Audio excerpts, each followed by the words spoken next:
ನಮಸ್ಕಾರ ವೀಕ್ಷಕರೇ, ವಿಶೇಷ ಕಾರ್ಯಕ್ರಮಕ್ಕೆ ಸ್ವಾಗತ. ನಾನು ಸಂದೀಪ್. ಹಬ್ಬಗಳು ಬಂತು ಅಂದರೆ ನಮ್ಮ ಕನ್ನಡ ಸಿನಿ ಪ್ರೇಕ್ಷಕರು ಎಷ್ಟೇ ಬ್ಯುಸಿ ಇದ್ದರೂ, ಎಷ್ಟೇ ಟೆನ್ಷನ್ ಇದ್ದರೂ ಥಿಯೇಟ್ರಲ್ಲಿ ಹೋಗಿ ಒಂದು ಸಲ ಸಿನಿಮಾನ ನೋಡಿ ಎಂಜಾಯ್ ಮಾಡಲೇಬೇಕು ಅನ್ನೋದು ಅವರ ಒಂದು ವಾಡಿಕೆ. ಅದರಲ್ಲೂ ಒಂದು ಎಂಟರ್ಟೈನಿಂಗ್, ಫ್ಯಾಮಿಲಿ ಎಂಟರ್ಟೈನಿಂಗ್ ಸಿನಿಮಾಗಳು ಬಂತು ಅಂದಮೇಲೆ ನೋಡ್ತಾರೆ. ಹೌದು, ಈ ಸಾರಿ ಕೂಡ ಒಂದು ದಸರಾ ಹಬ್ಬದಲ್ಲಿ ಒಂದು ವಾರ ಮುಂಚೆ ಅಷ್ಟೇ ಪ್ರಜ್ವಲ್ ದೇವರಾಜ್ ಅಭಿನಯದ ಗೋಕುಲ ಕೃಷ್ಣ ರಿಲೀಸ್ ಆಗಿದೆ. ಜನ ಕೂಡ ಸಿನಿಮಾ ನೋಡ್ತಾ ಇದ್ದಾರೆ, ಎಂಜಾಯ್ ಮಾಡ್ತಿದ್ದಾರೆ. ಬಟ್ ಈ ಎಂಜಾಯ್ಮೆಂಟ್ನ, ಈ ಸಕ್ಸಸ್ನ ಪ್ರಜ್ವಲ್ ಹೇಗೆ ಸ್ವೀಕರಿಸಿದ್ದಾರೆ ಅವ್ರ ಹತ್ರ ಮಾತಾಡ್ತಾ ನಿಮಗೆ ವಿಶೇಷ ಕಾರ್ಯಕ್ರಮನ ಮುಂದೂಡೋದೆ ಈ ಸ್ಪೆಷಲ್ ಪ್ರೋಗ್ರಾಮ್. ಓಕೆ, ದಸರಾಕ್ಕಿಂತ ಮುಂಚೆ ರಿಲೀಸ್ ಆಗಿರೋ ಗೋಕುಲ ಕೃಷ್ಣ ಒಂದು ಸಕ್ಸಸ್ ಆಗಿ ಹೋಗ್ತಾಯಿದೆ. ಫಸ್ಟ್ ವೀಕ್ ಆಗಿ ಸೆಕೆಂಡ್ ವೀಕ್ ಹೋಗ್ತಾಯಿದೆ. ಹಬ್ಬದಲ್ಲೂ ಎಲ್ಲ ಜನ ನೋಡಿದ್ದಾರೆ.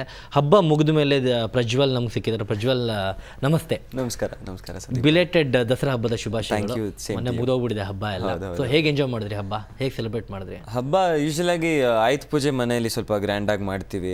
ಮನೆಯಲ್ಲಿ ಗಾಡಿಗಳಿಗೆಲ್ಲ ಪೂಜೆ ಮಾಡ್ತೀವಿ. ಆಮೇಲೆ ತೋಟದಲ್ಲಿ ಆಯುಧಗಳನ್ನೆಲ್ಲ ಪೂಜೆ ಮಾಡ್ತೀವಿ. ಸೊ ಅದು ಚಿಕ್ಕ ವಯಸ್ಸಿನ ಅದನ್ನೆಲ್ಲ ಪೂಜೆ ಮಾಡ್ತೀವಿ. ಆ್ಯಂಡ್ ಅದು ಅವಾಗಲಿಂದ ಬಂದಿರೋದು. ಹಿಂದೆ ನಮ್ಮ ತಂದೆ ಚಿಕ್ಕವರಿದ್ದಾಗಲೂ ಪೂಜೆಗಳೆಲ್ಲ ಮಾಡ್ತಿದ್ರಂತೆ ಗದ್ದೆಗಳಲ್ಲಿ. ಸೊ ಅದನ್ನ ಇವಾಗಲೂ ಮಾಡ್ತೀವಿ, ತೋಟದಲ್ಲಿ ಪೂಜೆಗಳನ್ನ ಮಾಡ್ತೀವಿ. ಆ್ಯಂಡ್ ಆಯುಧ ಪೂಜೆ ಸ್ವಲ್ಪ ಗ್ರ್ಯಾಂಡಾಗಿ ಮಾಡ್ತೀವಿ ನಾವು. ನೀವು ಚಿಕ್ಕವರಿರ್ತಾ ಹೇಗೆ ಮಾಡ್ತಾ ಇದ್ರಿ? ಐ ಮೀನ್ ಇವಾಗಲೂ ಚಿಕ್ಕವರು, ಜಾಸ್ತಿ ದೊಡ್ಡವರಲ್ಲ. ಇನ್ನೊಂದು ಸ್ವಲ್ಪ ಬ್ಯಾಕ್ ಹೋದರೆ ನೀವು ಸ್ಕೂಲ್ ಟೈಮಲ್ಲ, ಚಿಕ್ಕವರಿದ್ದಾಗ ನನಗೆ ಒಂದು ತುಂಬ ಜ್ಞಾಪಕ ಏನಂತಂದರೆ, ನಮಗೆ ದಸರಾ ಹಬ್ಬ ಅಂದರೆ ಹಾಲಿಡೇ ಜಾಸ್ತಿ ಸಿಗುತ್ತೆ ಅಂತ. ಬೇರೆ ಹಬ್ಬಗಳಿಗೆ ಒಂದು ದಿವಸ 2 ದಿವಸ ಸಿಗುತ್ತೆ, ಇದಕ್ಕೆ ಜಾಸ್ತಿ ಸಿಗುತ್ತೆ ಅಂತ ಒಂದು ಖುಷಿ ಆಗ್ತಿತ್ತು. ಆ್ಯಂಡ್ ಇನ್ನೊಂದು ಜ್ಞಾಪಕ ಏನಂತಂದರೆ, ತಾಯಿ ಸಂಜೆ ಹೊತ್ತು ಕುಂಕುಮಕ್ಕೆ ಆ ಮನೇಲಿ ಕರೆದಿದ್ದಾರೆ, ಈ ಮನೇಲಿ ಕರೆದಿದ್ದಾರೆ ಅಂತ ನಮ್ಮನ್ನು ಕರ್ಕೊಂಡು ಹೋಗೋರು. ಹೋದಾಗ ಅವ್ರ ಮನೇಲೆಲ್ಲ ಗೊಂಬೆಗಳನ್ನ ಜೋಡಿಸಿರೋರು. ಅದನ್ನ ನೋಡೋಕ್ಕೆ ಏನೋ ಒಂಥರ ಖುಷಿ ನಮಗೆ, ಅಷ್ಟೊಂದು ಗೊಂಬೆಗಳನ್ನ. ಸೊ ಚಿಕ್ಕ ವಯಸ್ಸಲ್ಲಿ ಇದೆಲ್ಲ ಜ್ಞಾಪಕ ನನಗೆ. ಇನ್ನೊಂದು, ಈ ದಸರಾ ಹಬ್ಬ ಟೈಮಲ್ಲಿ ಆಯುಧ ಪೂಜೆ ಅಂತ ಮಾಡ್ತಾರೆ ನೆನಪು.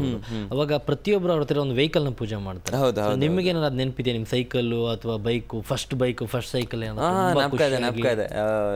ಸೈಕಲ್ನ, ಎಸ್ಪೆಷಲಿ ಸೈಕಲ್ನ ನಿಂಬೆಹಣ್ಣು ಮೇಲೆ ಹತ್ಸೋದೊಂದು ಕಷ್ಟ ಇದೆ. ಅದನ್ನ ಯಾರಾದ್ರೂ ಇಟ್ಕೊಂಡು ಆಮೇಲೆ ಟೈರ್ನ ಬೈಕ್ ಹತ್ತಿಸ್ಬೋದು. ಸೈಕಲ್ ಕಷ್ಟ. ಸೊ ನಾನು ತುಂಬ ಸರ್ಕಸ್ ಮಾಡ್ತಿದ್ದೆ ಆಯುಧ ಪೂಜೆ ದಿವಸ. ಸೈಕಲ್ಗೆಲ್ಲ ಪೂಜೆ ಮಾಡಿದಾಗ ಇಟ್ಬಿಟ್ಟು ಮಜಾ ನೋಡೋರು.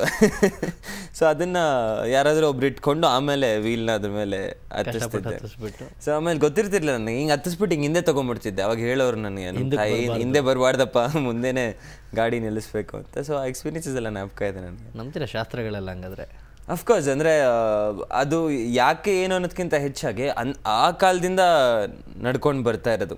ಆ್ಯಂಡ್ ಅದು ನಿಜಾನೋ ಸುಳ್ಳು ಅನ್ನೋದಕ್ಕಿಂತ ಹೆಚ್ಚಾಗಿ ಒಂದು ನಂಬಿಕೆ, ಎಲ್ರಿಗೂ ಇರೋವಂಥ ಒಂದು ನಂಬಿಕೆ. ಆ್ಯಂಡ್ ಅದನ್ನು ಮಾಡಿದ್ರೆ ಹೆಂಗಿದ್ರೂ ನಮಗೇನು ಕೆಟ್ಟದಾಗಲ್ಲ. ಸೊ ಅದನ್ನು ಮಾಡಿದ್ರೆ ಒಳ್ಳೇದಾಗಿದ್ರೆ ಆಗಲಿ. ಎನಿವೆ, ಇವಾಗ ನಿಮ್ಮ ಗೋಕುಲ ಕೃಷ್ಣ ರಿಲೀಸ್ ಆಗಿದೆ. ಸೊ ಇಲ್ಲಿ ಕೂತಿದ್ದಾರೆ, ಗೋಕುಲದಲ್ಲಿರೋ ಕೃಷ್ಣನ ಅಥವಾ ಪ್ರಜ್ವಲ್ ದೇವರಾಜ್? ಇಬ್ಬರು ಗೋಕುಲ ಕೃಷ್ಣ. ಸಿನಿಮಾಲಿ ಎರಡೂ ಆಗಿರ್ತೀನಿ ನಾನು.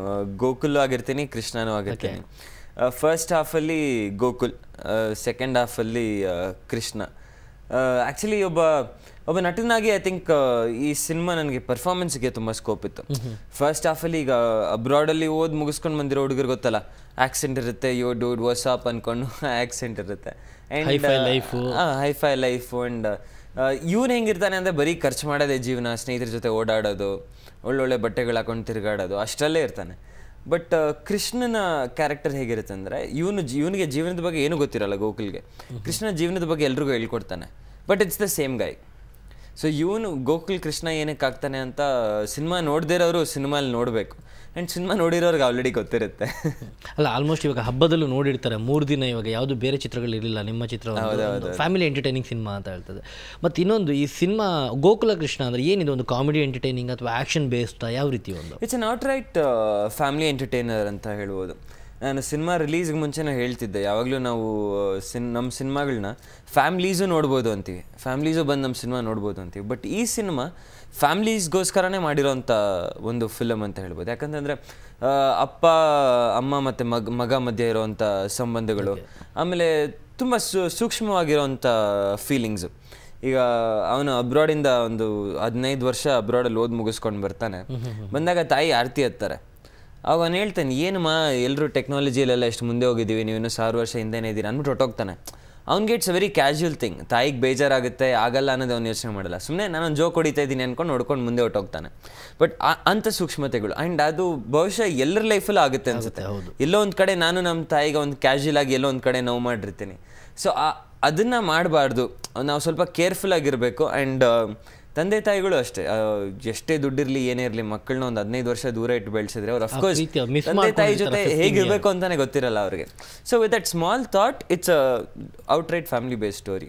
ಸೊ ಮಕ್ಕಳಿಗೆಲ್ಲ ಬೇರೆ ಲೈಫ್ ಸಿಕ್ಕಿರುತ್ತೆ, 15 ವರ್ಷ ಫಾರಿನು, ಬೇರೆ ಜೊತೆ ಇದ್ದು ತಂದೆ ತಾಯಿ ಜೊತೆ ಮಕ್ಕಳಿಗೆ ಅದಿರಲ್ಲ, ಅಯ್ಯೋ ನನ್ನ ಮಗ ಯಾವಾಗ ಬರ್ತಾನೆ ಅಂತ ಕಾಯ್ತಾರೆ. ಸೊ ಆ ಥರ ಇರೋ ಗೋಕುಲ್ ಮತ್ತೆ ಒಂದು ಹುಡುಗಿ ಜೊತೆ ಪ್ರೀತಿ ಆಗುತ್ತೆ.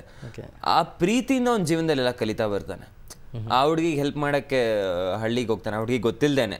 ಸೊ ಅಲ್ಲಿ ಅವನಿಗೆ ಫ್ಯಾಮಿಲಿ ಬಗ್ಗೆ ಎಲ್ಲ ಗೊತ್ತಾಗುತ್ತೆ. ಆ್ಯಂಡ್ ಅಲ್ಲಿ ರಿಯಲೈಸ್ ಮಾಡ್ಕೊಂಡು ವಾಪಸ್ ಬಂದು ತಾಯಿಗೆ ಹೇಳ್ತಾನೆ, ಸಾರಿ ಮಾ, ನನಗೆ ಗೊತ್ತಿರಲಿಲ್ಲ, ನಿನ್ನ ಕಣ್ಣೀರು ಬೆಲೆ ನಂಗೆ ಗೊತ್ತಿರಲಿಲ್ಲ ಅಂತ. So that way it goes. So it's exactly for family crowd ಅಂತ ಹೇಳ್ಬೋದು. Okay, all right. ಗೋಕುಲ್ ಬಗ್ಗೆ ಇನ್ನಷ್ಟು ಮಾತಾಡೋಣ. ಪ್ರಜ್ವಲ್ ಸಾಕಷ್ಟು ವಿಷಯ ತಿಳಿಸ್ಕೊಡ್ತಾರೆ. ಇನ್ನೂ ಸಾಕಷ್ಟು ಕ್ವಶನ್ಸ್ ಎಲ್ಲ ಕೇಳೋದಿದೆ ನನಗೆ, ತುಂಬ ದಿನ ಆದಮೇಲೆ ಸಿಕ್ಕಿದ್ದಾರೆ, ಸ್ವಲ್ಪ ಒಂದು ಕಾಲಿಳೆ ಪ್ರೋಗ್ರಾಮ್ ಎಲ್ಲ ಇದೆ. ಸೊ ಅದನ್ನೆಲ್ಲ ನೋಡೋಕ್ಕಿಂತ ಮುಂಚೆ ಗೋಕುಲ ಕೃಷ್ಣದ ಒಂದು ಹಾಡು ನೋಡಿಕೊಂಡು ಹಾಗೆ ಬ್ರೇಕ್ ತೊಗೊಂಡು ವಾಪಸ್ ಮಾಡೋಣ.